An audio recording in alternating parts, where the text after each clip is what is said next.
teman-teman, di video kali ini saya ingin mengajak kita semua untuk merefleksikan salah satu fenomena sosial kewarganegaraan yang sangat dekat dengan kehidupan kita sehari-hari, yaitu maraknya penyebaran hoaks di media sosial.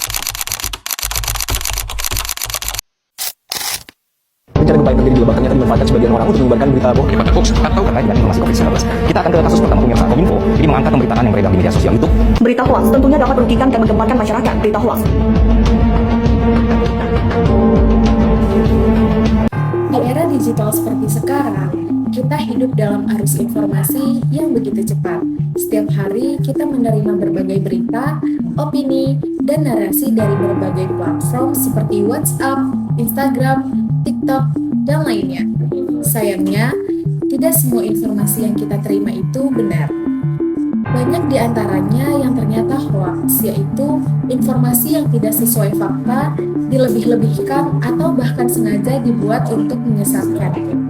Fenomena ini bukan sesuatu yang jauh dari kita, bahkan mungkin tanpa kita sadar pernah menerima, membaca, atau bahkan ikut menyebarkan informasi yang belum tentu kebenarannya.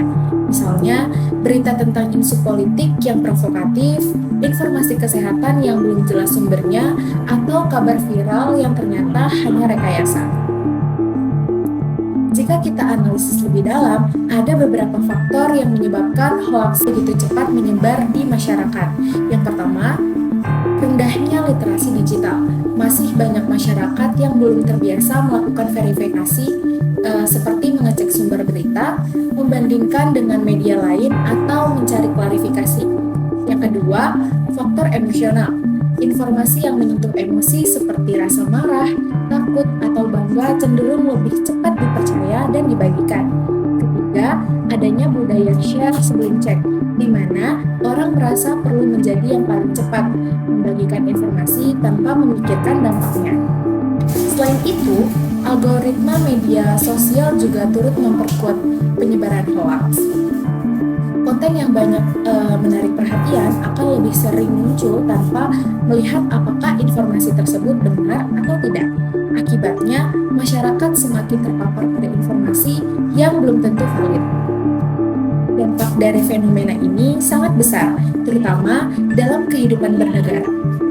Hoaks dapat memicu konflik sosial, memperkeruh perbedaan pendapat, bahkan memecah belah persatuan.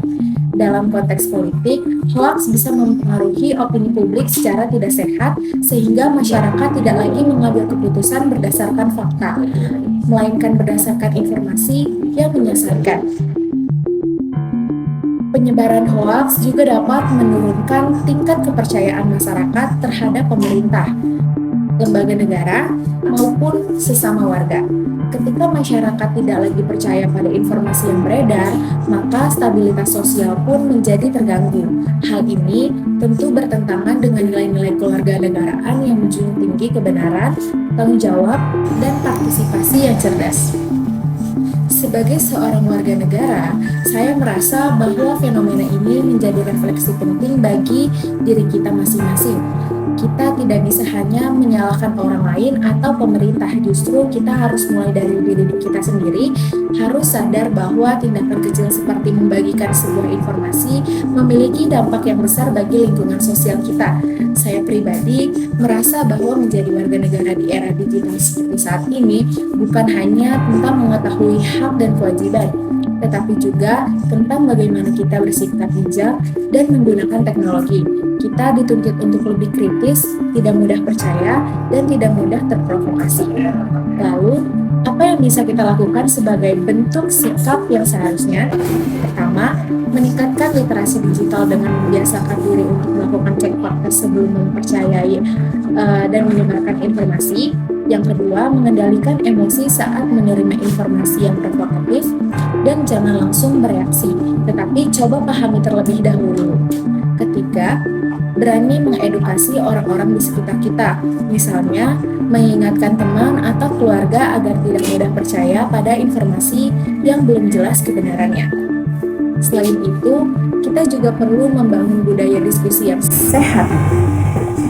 Perbedaan pendapat adalah hal yang wajar dalam kehidupan demokrasi, tetapi harus disikapi dengan cara dewasa dan rasional, bukan dengan menyebarkan kebencian atau informasi yang tidak benar. Pada akhirnya, menjadi warga negara yang baik bukan hanya sosial kepatuhan terhadap aturan, tetapi juga tentang kontribusi kita dalam menjaga kualitas kehidupan bermasyarakat. Dengan bersikap bijak dalam menyikapi informasi, kita sebenarnya sudah mengambil bagian dalam menjaga persatuan dan keutuhan bangsa. Sekian informasi yang dapat saya sampaikan, kurang lebihnya mohon dimaafkan. Wassalamualaikum warahmatullahi wabarakatuh.